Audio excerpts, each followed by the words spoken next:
Hello बच्चों, let us look at this question. Movement of substances into the cell is largely dependent on size, polarity and concentration gradient. Size का मतलब कितना बड़ा कितना छोटा। हम ऑलरेडी समझ चुके हैं कि हमारा प्लाज्मा मेम्ब्रेन सेमी परमिएबल होता है। सेमी परमिएबल बोलने को छोटी चीजों को, सॉल्वेंट पार्टिकल्स को जाने देगा, सॉल्यूट पार्टिकल्स को जाने नहीं देगा। Polarity, what is polarity? Difference in charge. तो चार्ज को न्यूट्रलाइज करने के लिए भी चीजें एक जगह से दूसरी जगह जाती हैं। कॉन्सेंट्रेशन ग्रेडियंट, यानी चीजें अपने कॉन्सेंट्रेशन को इक्वलाइज करने के लिए एक जगह से दूसरी जगह जाती है। ठीक वैसे ही अगर बस में 100 लोग बैठे हुए हैं और बाहर सिर्फ 3 लोग हैं, तो वो 100 लोग बस से उतरना पसंद करेंगे। तो चीजें अपने हाई कॉन्सेंट्रेशन से अपने लो कॉन्सेंट्रेशन तक जाना चाहती है। Which of the following represents an example of active transport? अब चलो समझते हैं कि एक्टिव ट्रांसपोर्ट क्या है। एक्टिव ट्रांसपोर्ट का मतलब है अगर किसी चीज को उनके लो कॉन्सेंट्रेशन से उनके हाई कॉन्सेंट्रेशन में ले जाना पड़े। ऑफ कोर्स इसको ले जाने के लिए we use different kinds of protein, and of course आप क्योंकि लो कॉन्सेंट्रेशन से हाई कॉन्सेंट्रेशन तक लेके जा रहे हो, तो आपको एटीपी खर्च करने पड़ेंगे।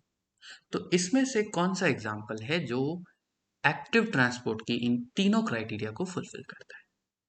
Diffusion of oxygen into erythrocytes in the alveolar capillaries of lungs. Lungs में ट्यूब्स है, बहुत सारे ट्यूब्स हैं, और इन ट्यूब्स के सबसे एंड में गुब्बारे जैसे स्ट्रक्चर्स होते हैं। इन्हीं गुब्बारे जैसे स्ट्रक्चर को कहते हैं एल्वियोलाई। एल्वियोलाई में बहुत सारे ब्लड वेसल्स होते हैं, और ब्लड वेसल्स में होगा ब्लड, ब्लड में होगा रेड ब्लड सेल जिसको आप कहते हो एरिथ्रोसाइट।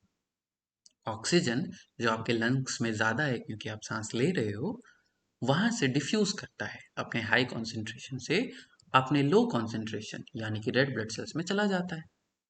तो ये तो हाई टू लो हो गया, है ना। इसने प्रोटीन का इस्तेमाल भी नहीं किया, इसने एटीपी खर्च भी नहीं की, तो ये तो एक्टिव ट्रांसपोर्ट नहीं है। Influx of sodium ions through a voltage gated ion channel in a neuron cell during an action potential. Influx हो रहा है, ठीक है, अंदर आ रहा है through a voltage gated ion channel. Channel क्या होता है बेटा? चैनल एक प्रोटीन होता है। वो प्रोटीन एक दरवाजे की तरह एक्ट करता है, ठीक है। और इस दरवाजे के खुलते ही कोई भी चीज एक जगह से दूसरी जगह जा सकती है। बट ये दरवाजा कौन खोलेगा? ये गेटेड है ना, कौन खोलेगा इसे? तो वोल्टेज। तो अगर हमने न्यूरॉन का वोल्टेज चेंज कर दिया इतना कि ये दरवाजे खुल जाएं, तो चीजें एक जगह से दूसरे जगह पे आ जाएंगी। और जब चीजें एक जगह से दूसरी जगह आएंगी तो ट्रांसपोर्ट तो हो गया। बट इस पूरे प्रोसेस में हमने एटीपी का इस्तेमाल नहीं किया। बिकॉज हमने एटीपी का इस्तेमाल नहीं किया, दैट मीन्स ये एक्टिव ट्रांसपोर्ट नहीं है। हमने प्रोटीन का इस्तेमाल किया, यस, बट क्या हमने लो कॉन्सेंट्रेशन से हाई लेकर गए? नो। यस, राइट, हम हाई से लो लेके नहीं गए, हम लो से हाई लेके गए। तो इसलिए भी एक्टिव ट्रांसपोर्ट नहीं है। प्रोटीन का इस्तेमाल किया, अच्छी बात है, बट एटीपी का इस्तेमाल नहीं किया, तो ये एक्टिव ट्रांसपोर्ट नहीं है। Third, the sodium potassium channel. The sodium potassium pump restores resting membrane potential in neurons through the use of ATP. अब देखो, एटीपी का खर्च हो रहा है, बिल्कुल सही बात है। सोडियम पोटेशियम पंप कर क्या रहा है? मेम्ब्रेन पोटेंशियल को दोबारा जो है रीस्टैब्लिश कर रहा है।